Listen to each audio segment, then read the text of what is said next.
ರಂಗು ಮತ ಹಬ್ಬಕ್ಕೆ ಯಾವ ರೀತಿ ಇದೆ ಅನ್ನೋದನ್ನ ನಾವು ತೋರಿಸ್ತಾ ಇದ್ವಿ ನಿಮಗೆ. ಇನ್ನೊಂದು ಕಡೆಗೆ ಆಪರೇಷನ್ಗೂ ಮುನ್ನ ಪೇಷಂಟ್ ಒಬ್ರು ವೋಟ್ ಮಾಡಿದ್ದಾರೆ. ತಮ್ಮ ಜವಾಬ್ದಾರಿ ನೋಡಿ, ಇಂಥ ಕ್ರಿಟಿಕಲ್ ಸಿಚುವೇಶನ್ ಕೂಡ ಅವ್ರು ತೋರಿಸಿದ್ದಾರೆ. ನಾನು ವೋಟ್ ಮಾಡಿದ ಬಳಿಕ ಆಪರೇಷನ್ ಮಾಡಿಸ್ಕೊಳ್ತೀನಿ ಅಂತ ವ್ಯಕ್ತಿ ತಮ್ಮ ಬದ್ಧತೆಯನ್ನು ಪ್ರದರ್ಶಿಸಿದ್ದಾರೆ. ಹೊಸಕೋಟೆಯಲ್ಲಿ ಮುರಳೀಧರ್ ಅನ್ನುವಂತಹ ವ್ಯಕ್ತಿ ಆಪರೇಷನ್ಗೆ ಒಳಗಾಗಬೇಕಾಗಿತ್ತು. ವೈದ್ಯರ ಸಲಹೆ ಪಡೆದು ಆಂಬ್ಯುಲೆನ್ಸ್ನಲ್ಲೇ ಬಂದು ತಮ್ಮ ಹಕ್ಕನ್ನ ಕರ್ತವ್ಯವನ್ನ ನಿಭಾಯಿಸಿದ್ದಾರೆ. ವೈಟ್ಫೀಲ್ಡ್ನ ಮಣಿಪಾಲ್ ಆಸ್ಪತ್ರೆಯಲ್ಲಿ ಮುರಳೀಧರ್ ಅವರು ಅಡ್ಮಿಟ್ ಆಗಿದ್ರು. ಆಪರೇಷನ್ ಪ್ರಾಸೆಸ್ ಅಂಡರ್ ಅವರು ಹೋಗಬೇಕಾಗಿತ್ತು. ಬಟ್ ಅದಕ್ಕೂ ಮುಂಚೆ ನೋಡಿ, ವೀಲ್ ಚೇರಲ್ಲಿ ಬಂದಿದ್ದಾರೆ. ಅವರು ನಡೆದಾಡೋ ಸ್ಥಿತಿಯಲ್ಲಿಲ್ಲ. ಆಪರೇಷನ್ ಮೇಜರ್ ಆಪರೇಷನ್ ಇರುತ್ತೆ. ಬಟ್ ಆದ್ರೂ ನಾನು ವೋಟ್ ಮಾಡೇ ನಂತರ ಆಪರೇಷನ್ ಮಾಡಿಸ್ಕೊಳ್ತೀನಿ ಅಂತ ತಮ್ಮ ಬದ್ಧತೆಯನ್ನು ತೋರಿಸಿದ್ದಾರೆ.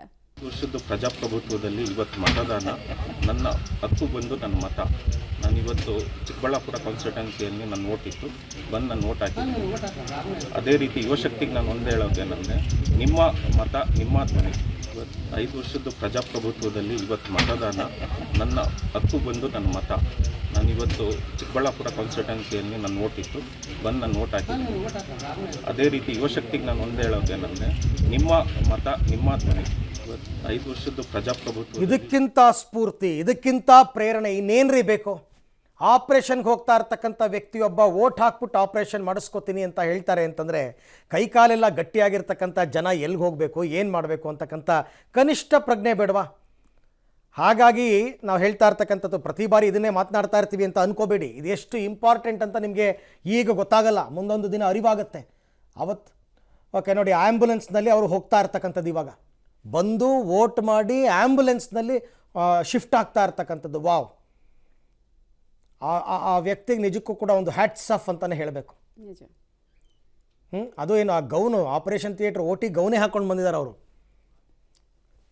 ಓಕೆ, ಈ ಬಗ್ಗೆ ಮತ್ತಷ್ಟು ಮಾಹಿತಿ ಪಡೆಯೋಣ ನನ್ನ ಕೊಲೀಗ್ ಮಾದೇಶ್ ಅವರಿಂದ. ಮಾದೇಶ್, ಇವರು ಯಾರು, ಎಲ್ಲಿಯವರು, ಏನು ಪ್ರೇರಣೆ ಇವರಿಗೆ? ಇದಕ್ಕಿಂತಲೂ ಸ್ಫೂರ್ತಿ ಜನರಿಗೆ ಇನ್ನೊಂದು ಇಲ್ಲ ಅಂತ ನಾನು ಅನ್ಕೋತೀನಿ. ನಿಜಕ್ಕೂ ಕೂಡ ಏನಿದೆ ಡೀಟೇಲ್ಸ್? ಖಂಡಿತವಾಗ್ಲೂ ಅರವಿಂದ್, ಈ ವ್ಯಕ್ತಿ ಮುರಳೀಧರ್ ಅಂತ, ಇವರು ಇವತ್ತು ಆಪರೇಷನ್ಗೆ ಒಳಗಾಗಬೇಕಾಗಿತ್ತು. ಅಂದರೆ ಕಲ್ಲಿನ ಸಮಸ್ಯೆ, ಅಂದರೆ ಅವರ ಕಿಡ್ನಿಯಲ್ಲಿ ಕಲ್ಲಿದೆ ಅನ್ನುವಂಥ ಕಾರಣಕ್ಕೆ ಅವರಿಗೆ ಆಪರೇಷನ್ ಮಾಡೋದಕ್ಕೆ ಎಲ್ಲ ರೀತಿಯಾದಂಥ ತಯಾರಿಗಳನ್ನು ಮಾಡ್ಕೊಂಡಿರ್ತಾರೆ. ಇವತ್ತು ಟೈಮನ್ನು ಕೂಡ ವೈದ್ಯರು ನಿಗದಿಪಡಿಸಿರ್ತಾರೆ.